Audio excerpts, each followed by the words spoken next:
यामध्ये असं आहे की आता हे जग अशा जंक्चरला आलेलं आहे की याच्यामध्ये अर्थव्यवस्था पूर्ण ट्रान्सफॉर्म होण्याच्या पद्धतीने आलेली आहे की ज्यावेळेस तुमची चौथ्या औद्योगिक क्रांतीमध्ये जिथे तुमचं कारखानदारीच्या मधून मिळणारं उत्पन्न किंवा सेवा क्षेत्रामधून मिळणारं उत्पन्न हे काही लोकांच्या हातामध्ये जाईल, रोजगार कमी होत जाईल.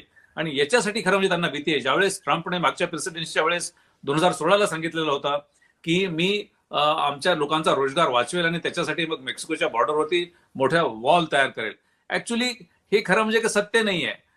ट्रम्पलाही माहित होतं की ते सत्य नाही. त्यांचे जॉब कुठे चाललेले आहेत, सिलिकॉन व्हॅलीमध्ये ज्या टेक्नॉलॉजी तयार होतात, आर्टिफिशियल इंटेलिजन्स, कॉग्निटिव्ह अनालिटिक्स, जिनॉमिक्स, याच्यामुळे ते होत आहेत. पण त्याला ते काही करू शकत नाहीत, कारण अमेरिकन पॉलिटिक्स किंवा जागतिकच पॉलिटिक्स आता हे टेक्नोक्रॅट्स आणि तुमच्या टेक्नोफ्युडलिस्ट आणि तुमच्या ह्याच्या कॅपिटलिस्टकडे आलेलं आहे.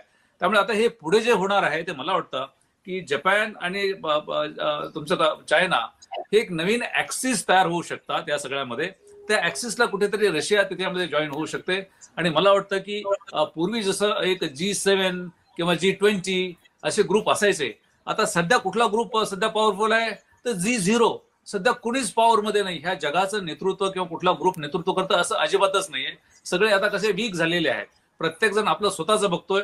त्यामुळे जागतिक संस्था वीक झालेल्या आहेत. कुणाकडे नेतृत्व नाहीये.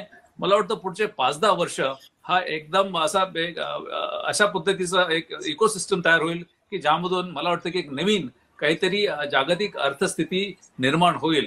आणि त्याच्यामध्ये मला जी जास्त शंका आहे आणि ज्याची भीती आहे की कदाचित चीनचं वर्चस्व या आर्थिक ज्या जगाच्या नाड्या आहेत त्यामध्ये जास्त अमेरिकेपेक्षा जास्त झालेलं असेल.